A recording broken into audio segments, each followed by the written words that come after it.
Hello everyone, this is Shweta, assistant professor public administration, government college Deeg. आज के इस video में हम अनौपचारिक संगठन इस टॉपिक को स्टडी करेंगे। इनफॉर्मल ऑर्गेनाइजेशंस क्या हैं, कैसे डेवलप होते हैं, क्या इसके बेनिफिट्स हैं, क्या इनकी डीमेरिट्स हैं, ये सभी चीज़ें आज हम इस टॉपिक में कवर करेंगे। सबसे पहले देखते हैं अनौपचारिक संगठन का अर्थ क्या है। अनौपचारिक संगठन क्या होते हैं? अनौपचारिक संगठन, जहाँ भी औपचारिक संगठन है वहाँ अनौपचारिक संगठन स्वतः ही निर्मित हो जाते हैं। अनौपचारिक संगठन बेसिकली उन व्यक्तिगत और सामाजिक संबंधों को कहते हैं जो व्यक्तियों के एक दूसरे के बीच स्वतः उत्पन्न होते हैं वर्क प्लेस पर। अगर किसी संगठन में कुछ व्यक्ति कार्य कर रहे हैं तो उनके औपचारिक संबंध तो हैं ही, लेकिन साथ ही अनौपचारिक संबंध भी डेवलप होते हैं जो व्यक्तिगत होते हैं और सामाजिक होते हैं, यानी सोशल होते हैं। इसी पे हम देखते हैं बर्नार्ड ने क्या कहा। एक संगठन उस समय अनौपचारिक माना जाता है जबकि अंतः व्यक्तिगत संबंधों का समूह अनजाने में संयुक्त उद्देश्य के लिए स्थापित होता है। इनमें दो चीज़ इंपॉर्टेंट है इस डेफिनेशन में। अनौपचारिक संगठन कब उत्पन्न होता है? जब अंतः व्यक्तिगत इंटरपर्सनल रिलेशंस का एक जो समूह है वो अनजाने में, यानी जानबूझकर निर्मित नहीं होता, अनजाने में एक कलेक्टिव पर्पस के लिए स्थापित हो जाता है। यानी अगर वर्क प्लेस पर कुछ व्यक्ति कार्य कर रहे हैं तो वहाँ उनके सोशल रिलेशनशिप भी बन जाते हैं जिन्हें हम अनौपचारिक संगठन कहते हैं, और ये औपचारिक संगठन के लिए अत्यंत आवश्यक है। प्रोफेसर डेविस क्या कहते हैं? अनौपचारिक संगठन को ऐसे व्यक्तिगत और सामाजिक संबंधों के जाल या तंत्र के रूप में मानते हैं जो औपचारिक संगठनों द्वारा स्थापित नहीं किए जाते। यानी ऐसे जाल है व्यक्तिगत और सामाजिक संबंधों का, इंटरपर्सनल जो रिलेशनशिप है उनका, जो औपचारिक संबंधों द्वारा जानबूझकर स्थापित नहीं होते बल्कि स्वतः ही स्थापित निर्मित हो जाते हैं। फिर बात करते हैं साइमन स्मिथबर्ग और थॉमसन ने क्या कहा। इन्होंने कहा अनौपचारिक संगठन से क्या तात्पर्य है? आचार व्यवहार की संपूर्ण प्रतिकृति, संगठन की वह प्रक्रिया जिसमें सदस्यगण यथार्थ में व्यवहार करते हैं। सदस्यों का यथार्थ व्यवहार संगठन की औपचारिक योजना के प्रतिकूल होता है। यानी यथार्थ में व्यवहार, जो एक्चुअल रियलिटी में एक दूसरे के साथ जो बिहेवियर है वर्क प्लेस पे कर्मचारियों अधिकारियों का, उसे काउंट किया जाता है अनौपचारिक संगठन में। और यही जो इनका यथार्थ व्यवहार है ये औपचारिक योजना के प्रतिकूल होता है, क्योंकि ये कहीं लिखित में नहीं होता है। क्योंकि मनुष्य एक सामाजिक प्राणी है, उसकी कुछ सामाजिक आवश्यकताएं हैं, उसे बिलोंगिंगनेस की फीलिंग जो है वो, साइकोलॉजिकल उस पर जो प्रेशर है वो, ये कुछ एक घटक होते हैं जो उसके सोशल रिलेशनशिप वर्क प्लेस पर डेवलप होते हैं। तो अनौपचारिक संगठन के विषय में ये तीन परिभाषाएं हमें ये बताती हैं कि ये स्वतः निर्मित होते हैं, व्यक्तिगत और सामाजिक होते हैं, और यथार्थ में व्यवहार करने वाले होते हैं। यानी अनौपचारिक जो ऑर्गेनाइजेशन है वो जानबूझकर नहीं बनाए जाते। संगठन में अंतर्व्यक्तिक संबंध जो होते हैं वो औपचारिक संगठन के लिए बहुत ज़्यादा बेनिफिशियल होते हैं, क्योंकि कोई भी व्यक्ति आइसोलेशन में कार्य नहीं कर सकता। सभी व्यक्ति जो वर्क प्लेस पर या किसी संगठन में कार्यरत हैं एक दूसरे से किसी न किसी तरीके से जुड़े होते हैं और निर्भर होते हैं। तो समन्वय बनाने के लिए, सहयोग बनाने के लिए अनौपचारिक संबंधों की आवश्यकता पड़ती ही है। अब हम बात करते हैं अनौपचारिक संगठन की विशेषताएं क्या हैं। तो पहली विशेषता स्वतः उत्पन्न, यानी ये संगठन स्वतः निर्मित होते हैं, इन्हें किसी निश्चित उद्देश्य की प्राप्ति के लिए जानबूझकर नहीं बनाया जाता। जो औपचारिक संगठन है वो निश्चित उद्देश्यों की प्राप्ति के लिए बनाए जाते हैं, जानबूझकर संगठित होकर कार्य किया जाता है। पर जहाँ भी औपचारिक संगठन है वहाँ अनौपचारिक संगठन स्वतः ही उत्पन्न हो जाते हैं। सेकंड है व्यक्तिगत आवश्यकता। ये एक कॉमन पर्पस के लिए नहीं होता, ये व्यक्तिगत आवश्यकता है, एक सामाजिक ढांचा है, जो सामाजिक रिलेशनशिप है एक कर्मचारी की अधिकारी की दूसरे से, उसके फलस्वरूप ये बनते हैं। सभी स्तरों पर उपस्थिति होती है इनकी, यानी ये ऑर्गेनाइजेशन में जो पदानुक्रम है, हायरार्की है, पद सोपान है, वो हर एक सोपान पर इस तरह के अनौपचारिक संगठन पाए जाते हैं, जिसका बेनिफिट जो है वो टॉप मैनेजमेंट को भी होता है और श्रमिक वर्ग को भी होता है। परस्पर संबंधों से विकसित होते हैं ये जो वर्क प्लेस पर लोग काम कर रहे हैं, संगठन में कार्यरत सभी व्यक्ति हैं, उनका जो परस्पर संबंध है आपस में, उससे ये अनौपचारिक संगठन विकसित होते हैं।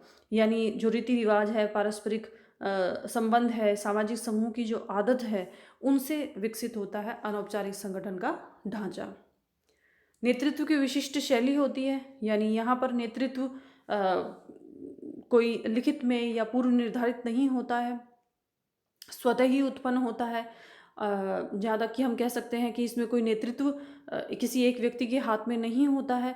ये नीचे से निम्न स्तर से उच्च स्तर तक भी मूव कर सकता है और उच्च स्तर से निम्न स्तर तक भी मूव कर सकता है। फिर हम बात करते हैं मनुष्य की भूमिका को महत्व। औपचारिक संगठन में हम ढांचे को महत्व देते हैं, कार्य किसे करना है, कैसे करना है, कार्य का विभाजन क्या है, सत्ता और जवाबदेहिता किसकी है, इन चीज़ों पर ध्यान दिया जाता है। लेकिन अनौपचारिक संगठन में मनुष्य की भूमिका महत्वपूर्ण होती है। मनुष्य को मशीन के पुर्जे की तरह जड़ नहीं माना जाता कि वो उसमें कोई फीलिंग्स नहीं है या फिर उसकी साइकोलॉजिकल नीड्स नहीं है। इसमें इच्छाएं, आकांक्षाएं, पसंदगी नापसंदगी होती हैं अनौपचारिक संगठन में। तो ये कुछ एक विशेषताएं हैं। अब हम लास्ट वीडियो में हमने औपचारिक संगठन को पढ़ा, इसमें हमने अनौपचारिक संगठन को देखा क्या है। अब हम अनौपचारिक संगठन की कुछ जो एडवांटेजेस हैं उसको डिस्कस करते हैं। ये संगठन की जो अन्य कमियां हैं उसको पूरा करते हैं, क्योंकि अगर हम औपचारिक संगठन में कार्यरत रहते हैं तो एक स्ट्रेस का शिकार होते हैं लोग। अब वहाँ अनौपचारिक संगठन यानी अनौपचारिक जो आपके संबंध हैं वो आपके स्ट्रेस लेवल को कम करते हैं, सहयोग को बढ़ाते हैं, समन्वय को बढ़ाते हैं और इसके साथ ही साथ आप वर्क परफॉर्मेंस जो है वो इम्प्रूव होती है। दूसरा बहुत बड़ा बेनिफिट क्या है अनौपचारिक संगठनों का, ये संप्रेषण की प्रक्रिया में बहुत महत्वपूर्ण है, यानी संचार की प्रक्रिया में बहुत महत्वपूर्ण है। जो मैनेजर्स हैं उनको, प्रबंधकों को काफ़ी लाभ होता है। पूरे ऑर्गेनाइजेशन की जो नीड है, व्यक्तिगत भी और कलेक्टिव भी, उससे वो अवेयर रहते हैं अनौपचारिक संगठन के माध्यम से। प्रबंधक की योग्यताओं में जो कमी है वो भी दूर होती है इस माध्यम से। इसके कुछ दोष भी हैं, क्योंकि ये विद्रोही प्रकृति के होते हैं अनौपचारिक संगठन। इसमें व्यक्ति जो समूह है वो मनोवैज्ञानिक भावना से कार्य करता है, इसीलिए कभी कभी विद्रोह की जो आशंका है वो बनी रहती है। फिर इसमें र्यूमर्स का फैलना सबसे नुकसान का कारण माना जाता है, असत्य समाचारों का प्रसारण होता है। तो ये कुछ एक दोष भी बताए गए हैं, लेकिन अनौपचारिक संगठनों का लाभ बहुत ज़्यादा है। अब हम बात करते हैं अनौपचारिक और औपचारिक संगठनों में एक अंतर क्या है। एक नज़र में अनौपचारिक औपचारिक संगठन में क्या अंतर है। औपचारिक संगठन को देखते हैं, जानबूझकर निर्मित किए जाते हैं, यानी इनका स्वतः निर्माण नहीं होता, ये किसी पर्पस के साथ अस्तित्व में आते हैं। अधिकारों और कर्तव्यों का विभाजन होता है, इसमें लिखित में किसको क्या अधिकार प्राप्त है और किसके क्या कर्तव्य हैं, ये सभी चीज़ें लिखित में पूर्व निर्धारित होती हैं। लिखित कार्यवाही होती है इसकी। अगर आप औपचारिक संगठन की बात करें, उदाहरण के रूप में हम कई बार जिक्र कर चुके हैं, किसी महाविद्यालय के लिए ये भी एक संगठन है शिक्षा के क्षेत्र में। यूनिवर्सिटीज़ हैं, ये भी संगठन है, शिक्षा के संगठन है। वहाँ पर औपचारिक पदानुक्रम भी होता है। अगर आप किसी विश्वविद्यालय की बात करते हैं तो वहाँ शैक्षिक और गैर शैक्षिक पदानुक्रम है। यानी शैक्षिक की बात करें तो टॉप लेवल से ही बात करें, चांसलर है, फिर वाइस चांसलर है, और शैक्षिक में फैकल्टी मेंबर्स हैं, डीन हैं। और अगर हम एडमिनिस्ट्रेटिव पदानुक्रम की बात करें, जो प्रशासनिक पदानुक्रम है यूनिवर्सिटी में, वो लगभग समान होता है। जैसे रजिस्ट्रार हैं उच्च स्तर पर, फिर उप रजिस्ट्रार हैं, उसके बाद असिस्टेंट्स नीचे हैं। तो ये पदानुक्रम औपचारिक संगठन में पाया जाता है। अनौपचारिक संगठन में ऐसा पदानुक्रम नहीं पाया जाता। लिखित कार्यवाही होती है, बड़ा आकार होता है औपचारिक संगठन का।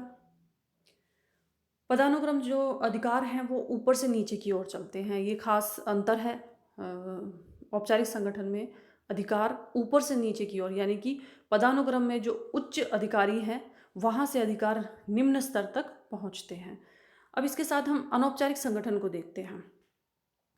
ये जानबूझकर निर्मित है औपचारिक संगठन, अनौपचारिक संगठन स्वतः निर्मित है। फिर देखते हैं अधिकारों और कर्तव्यों का विभाजन औपचारिक संगठन में होता है, लेकिन अनौपचारिक संगठन में लोगों के बीच जो व्यक्तिगत और सामाजिक संबंध हैं उन पर बल दिया जाता है। यहाँ लिखित कार्रवाई होती है, लेकिन अनौपचारिक संगठन में अलिखित नियम और परंपराएं होती हैं, रीति रिवाज होते हैं, और वो सामूहिक जो सामाजिक समूह में रहने की जो आदत है उसके फलस्वरूप ये डेवलप होते हैं अनौपचारिक संगठन। अनौपचारिक संगठन का आकार भी कंपैरेटिवली छोटा होता है और इसमें समान अधिकार होते हैं। जैसे औपचारिक संगठन में पदानुक्रम में जो अधिकार हैं वो ऊपर से नीचे की ओर आते हैं, लेकिन अनौपचारिक संगठन में समान अधिकार होते हैं। इसमें कोई लिखित में अधिकार ऊपर से ऊपरी स्तर से निचले स्तर तक नहीं चलते हैं। तो हम कह सकते हैं औपचारिक और अनौपचारिक संगठनों में घनिष्ठ संबंध पाया जाता है। एक बार औपचारिक संगठन के बन जाने के बाद अनौपचारिक संगठन स्वतः ही निर्मित हो जाते हैं, जो न केवल उसे प्रभावित करते हैं बल्कि उसे शक्ति भी प्रदान करते हैं। एक के बिना दूसरा जीवित नहीं रह सकता, इसीलिए इन्हें एक सिक्के के दो पहलू भी कहा जाता है। तो आज हमने देखा औपचारिक और अनौपचारिक संगठन में अंतर क्या है, अनौपचारिक संगठन की विशेषताएं क्या हैं। आज के लिए इतना ही। Thank you.